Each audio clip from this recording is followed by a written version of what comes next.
Oh la Kétal, donc je vais vous faire l'analyse des matchs de Ligue des Champions qu'il y a eu cette semaine, qu'il y a eu hier et avant-hier. Il y a eu des gros matchs et des matchs très surprenants.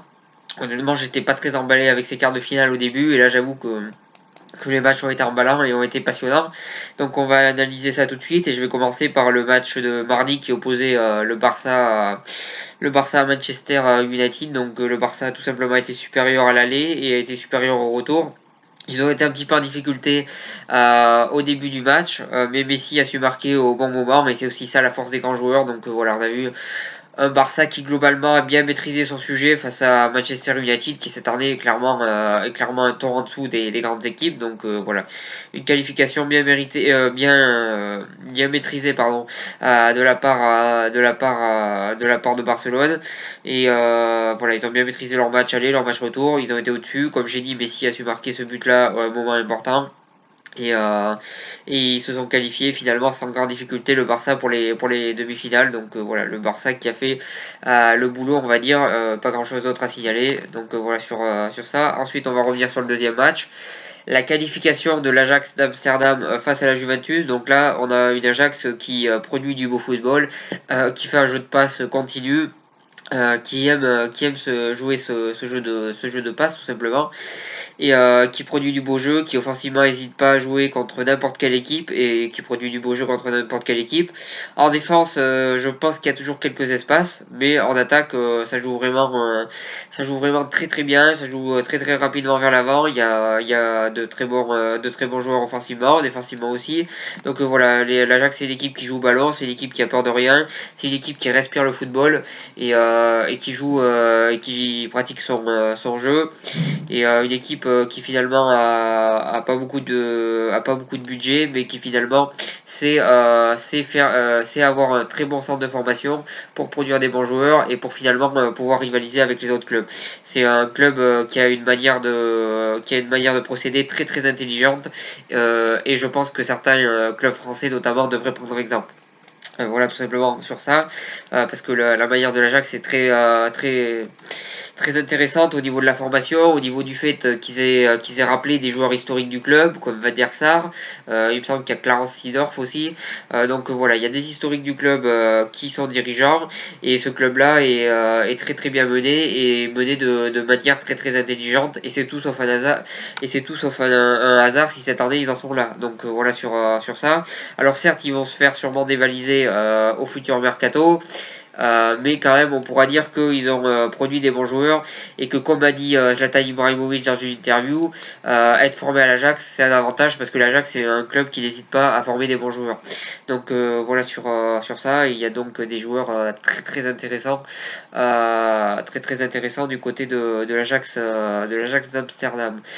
Voilà sur ça. De l'autre côté, on a vu une Juventus qui, sur la deuxième mi-temps, a été totalement dépassée par cette équipe offensive de l'Ajax. Ils ont été mis en danger, cette Juventus-là. Ils n'ont pas réussi à s'en sortir finalement. Et finalement, on a vu qu'il y avait pas mal de joueurs qui avaient quelques faiblesses. On peut aussi noter que l'absence de Chiellini en défense a été très importante vu qu'ils n'ont pas su ils ont pas su vraiment la compenser malheureusement pour eux. Voilà sur ça. On a vu aussi l'absence, comme je dis, de Chiellini. À l'attaque, on a vu qu'autour de Ronaldo, les joueurs ont pas fait le travail finalement. Voilà sur ça, ils n'ont pas fait le travail les joueurs autour de Ronaldo, même si Ronaldo, je pense qu'il l'a fait, il a fait un petit peu ce qu'il a pu, mais autour de lui, ça n'a pas été au niveau. On a vu des défenseurs pris par cette attaque de l'Ajax. On a vu aussi un milieu de terrain un peu pris, voilà, une équipe de la Juventus qui a montré qu'elle avait des grosses failles quand même sur ce match-là. Voilà, ça sera corrigé dans les années à venir s'ils veulent gagner la Ligue des Champions. Et je pense que bien sûr que la Juventus veut gagner la Ligue des Champions dans les années à venir. Voilà, ça sera des choses qu'il y aura à corriger. Ensuite, pour revenir sur le troisième match, Porto-Liverpool. Liverpool a tout simplement été au-dessus.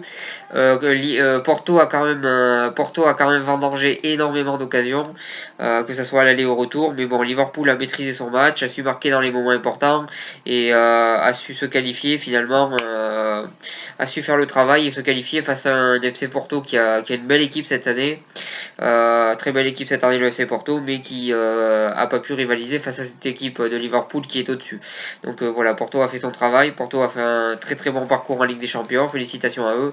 De l'autre côté, Liverpool a fait le travail, a été au-dessus et a su se qualifier et respecter l'adversaire et le prendre au sérieux et gagner ce match aller comme le match retour. Donc voilà, sur ça, après comme je l'ai dit, Porto a aussi vendangé et c'est un petit peu dommage de vendanger quand on joue face à des équipes comme Liverpool. Forcément, ça pardonne pas derrière. Donc voilà, il n'y a pas grand chose à dire sur ce match-là. Mais quand même, voilà ce que j'avais à dire sur ce match-là.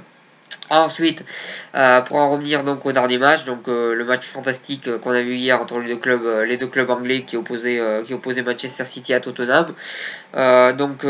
Tottenham crée l'exploit là aussi et se qualifie. Donc pour en revenir à Manchester City, là on a affaire à un club qui finalement a un effectif largement assez étoffé pour gagner une Ligue des Champions et qui finalement n'y arrive pas et qui depuis des années échoue.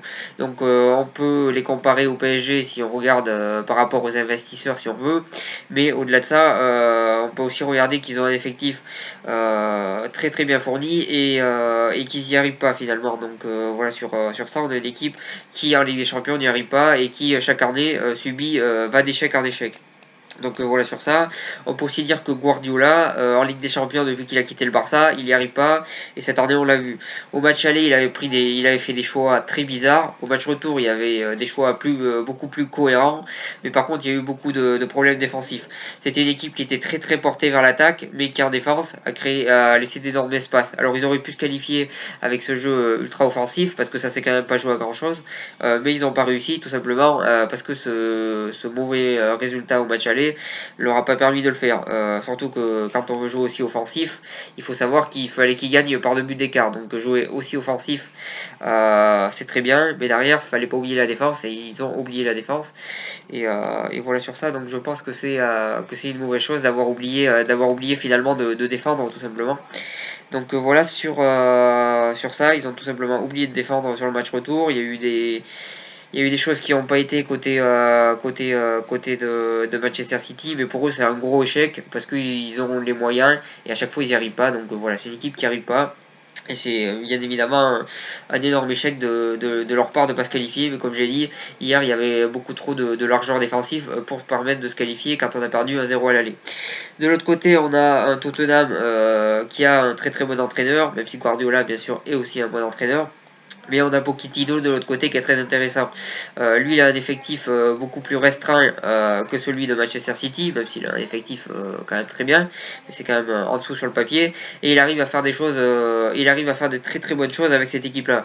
Il arrive à les emmener le plus loin possible et il arrive à les faire produire un football qui est assez agréable à voir jouer et qui finalement les emmène à la victoire. Et il arrive à faire progresser ses joueurs et à prendre et aussi le recrutement, on peut souligner de Tottenham est intéressant parce qu'ils ont pris des joueurs qui à la base n'étaient pas trop connus comme Son le joueur coréen, mais qui finalement sont des très très bons joueurs.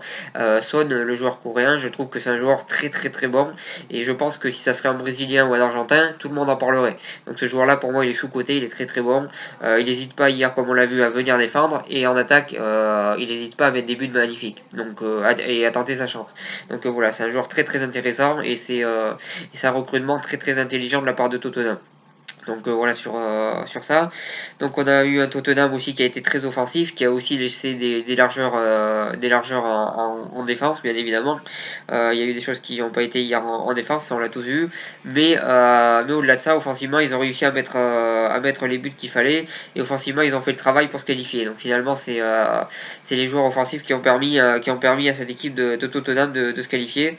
Et comme je le dis, il y a des joueurs intéressants dans cette équipe. Donc voilà sur ça et un entraîneur qui selon moi est sous-coté et qui fait un très très bon travail. Donc félicitations à Tottenham pour leur qualification. Et pour moi la qualification on va peut-être pas dire mérité, si je pense qu'on peut dire mérité, même s'il y a eu ce but qui a été annulé dans les dernières minutes pour City, mais je pense que globalement, match aller, match retour, la qualification est globalement assez méritée pour Tottenham, qui selon moi a fait du très très bon travail, que ce soit au match aller ou au match retour. Même s'il y a eu des espaces, même s'il y a eu des espaces en défense, ils ont quand même su marquer pas mal de buts, ils ont quand même su être bons offensivement et mettre en difficulté cette équipe de City. Donc voilà, Tottenham a fait un très très bon travail et personne les voyait finalement arriver en demi-finale, ou en tout cas pas grand monde, et finalement ils l'ont fait. Donc voilà, on a là aussi une belle équipe de Tottenham qui a quand même quelques blessés, notamment Harry Kane, mais qui arrive quand même à avoir un bon effectif. Il y a Sissoko qui s'est blessé, il y a énormément de blessés cette saison à Tottenham, mais au-delà de ça, ils arrivent à faire une très très bonne saison, donc félicitations à eux. Félicitations à eux pour leur parcours et voilà sur ça et voilà sur cette analyse. Je vous remercie de m'avoir suivi et je vous souhaite une bonne continuation.